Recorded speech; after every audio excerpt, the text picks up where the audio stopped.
Oh, what a horrible man he is, Lewin declared loudly, pointing an accusing finger at Monroe. Then she turned back to Gomer, her voice softening just a fraction but still full of fire. And what a horrible man you are for believing him. Gomer's face fell. You mean you want to go write me a Dear John letter? Lewin threw her hands up in exasperation. Gomer. Before Lewin could explain further, Gomer's posture changed. The gentle, easygoing country boy vanished, replaced by a United States Marine who realized he had been lied to and manipulated. He turned his attention fully onto Monroe. Excuse me, Lewin, Gomer said, his voice dangerously calm. He stepped right up to Monroe. Monroe. Monroe took a step back, realizing the game was up. Hey, Gomer, old pal. You here, too? Gomer did not smile. Would you step outside? There are a few words I want to say to you. Lewin, suddenly fearful that Gomer was going to do something violent, grabbed his arm. Oh, no, Gomer. Gomer gently but firmly detached her hand. Please, Lewin, just wait right here. Outside where it's nice and private. Considering this is a personal matter. Monroe, trying to maintain his bravado, adjusted his jacket. Yeah, sure, after you.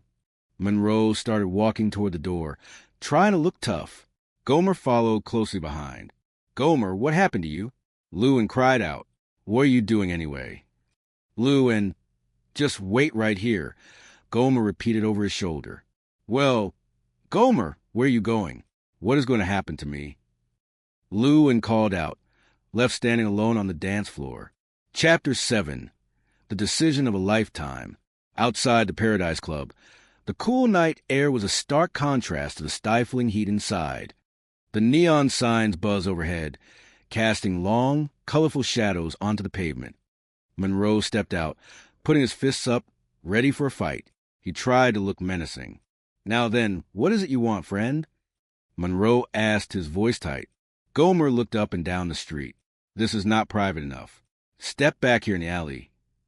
Monroe swallowed hard, suddenly regretting his deceit, but he followed Gomer into the dark, quiet alley beside the club. He stood with his back against the brick wall, preparing for the worst. Gomer stood before him, towering and serious. He pointed a long, steady finger squarely at Monroe's chest. The reason I wanted complete privacy is I have got a score to settle with you, and this is the only way I know how to handle it, Gomer said, his voice echoing slightly in the narrow space. Monroe braced himself for a punch. Instead, Gomer narrowed his eyes, shook his head slowly, and delivered his punishment with profound moral weight. Shame, shame, shame for telling two different stories and causing all that unhappiness. That was downright deceitful of you. Monroe E. Ford. Monroe blinked, stunned by the absolute lack of physical violence and the overwhelming force of Gomer's moral disappointment. He lowered his fists, suddenly feeling very small and foolish. Gomer stood tall, his shoulders squared. But I will tell you one thing. Lewin is my girl, and we are about to make the decision of a lifetime. Monroe stood silently in the alley, thoroughly chastised by a man whose strongest weapon was his unyielding honesty and good heart. Gomer turned on his heel and walked out of the alley, back toward the glowing entrance of the Paradise Club. He stepped through the doors, scanning the crowded room until he found her. Lewin was waiting exactly where he had left her, her face a picture of worry. When she saw him walking toward her, completely unharmed and with a determined look in his eye, her heart soared. "Oh, Gomer," she breathed, relief washing over her. Gomer walked right up to her, took both of her hands in his, and smiled that warm, earnest smile that she loved so much. The noise and flashing lights of the club seemed to fade away, leaving only the two of them standing together. "Oh, my gosh," Gomer said softly, looking into her eyes. "Lewin," Gomer asked, his voice filled with all the love and certainty in the world. She squeezed his hands tightly, knowing that they had navigated their first real misunderstanding and come out stronger on the other side. They did not need a fortune cookie to tell them what their future held. They were going to build it together, build on trust, honesty, and a love that was deeper than any ocean. The decision of a lifetime had finally been made, not by a tiny slip of paper, but by the undeniable truth in their hearts. The warm, golden light of the Golden Dragon Chinese restaurant cast a soft and romantic glow over the corner booth. The air was filled with the delightful aromas of ginger, soy sauce, and jasmine tea. Private First Class Gomer-Pyle sat across from his sweetheart, Lou and Poovy, feeling like the luckiest man in the entire world. Their plates were mostly empty, bearing only the delicious remnants of a truly magnificent dinner. "How about it, Lou-en?" Gomer asked, his voice filled with gentle southern charm and genuine concern for her appetite. "There's still some more egg foo young left on the platter." Lou-en smiled, her eyes sparkling under the paper lanterns hanging above them. "Oh, my goodness, no, Gomer," she replied softly, placing her napkin delicately on the table. "I am completely full. I just love Chinese cooking. That and Southern cooking, of course." Gomer nodded enthusiastically, his good-natured face lighting up with a bright, earnest smile. "I sure would hate to decide between moo goo gai pan and fried chicken," he admitted, chuckling at the very thought of such a difficult culinary dilemma. He reached across the table, his large hands carefully picking up a small, crescent-shaped cookie.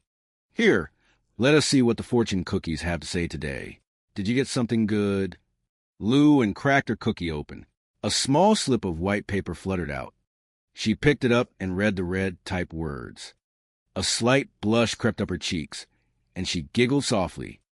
"Oh, it is silly," she said, trying to wave it off. "What does it say?" Gomer leaned forward, his curiosity piqued. "Well, it is just silly, Gomer," Lou-en insisted, shaking her head. "It is just plain old silly." "Well, sometimes they are not so silly," Gomer reasoned, his tone thoughtful and sincere. "Sometimes it is amazing how close they come to your actual life. Let me see it, please." Reluctantly, Lou-en handed the small slip of paper across the table. Gomer adjusted his posture and read the words aloud, his voice steady but increasingly thoughtful. "You and your loved one are about to make the decision of a lifetime." A heavy silence settled over the table, replacing the light-hearted banter from moments before. The restaurant's ambient noise seemed to fade away. "Is that not silly?" Lou-en asked, breaking the quiet tension, though her voice carried a hint of hopeful anticipation. Gomer shifted uncomfortably in his seat. He cared for Lou-en deeply, more than anyone else in the world. But the weight of commitment and the uncertain future of his military career pressed heavily upon his mind. "Well, I guess this one is kind of silly," he stammered, looking down at his empty teacup. "What do you mean?" she asked, her smile faltering just a fraction. "I mean, we both decided that we would make that decision after I got out of the United States Marine Corps." Gomer explained gently, trying to navigate the delicate situation. "That is the reason it is kind of silly." Lou-en sighed softly. "Well, do you not think it is just as silly not to talk about something that we are going to talk about anyhow?" "Golly, Lou-en," Gomer said, his brow furrowing with earnest concern. "You know how I feel about you. Making that kind of decision right now would mean that you would have to give up your freedom. I just do not think that is fair to you." Lou-en sat up a little straighter, her eyes narrowing slightly as she tried to understand his logic. "Are you saying that you want to go out and date other fellows?" "Well, no, Lou-en," Gomer replied quickly, his heart racing. "It is just that I do not think it is fair to ask you not to. I just want you to be happy." "I see," Lou-en said quietly, a profound sense of disappointment settling over her. Gomer, realizing the mood had soured, desperately tried to lighten the atmosphere. He grabbed his own uncracked cookie. "Hey, how about if I read my fortune cookie to you?" He broke it open and read the paper. A wise man keeps his ears open and his mouth shut. He looked up, forcing a chuckle. "Is that not silly?" But the humor was lost. The warm glow of the restaurant suddenly felt a little bit colder. Chapter 2. An Echo from the Past. The following afternoon, Lou-en was in her apartment, trying to keep her mind off the confusing dinner with Gomer. The shrill ring of the telephone shattered the quietness of the room. She walked over and picked up the receiver.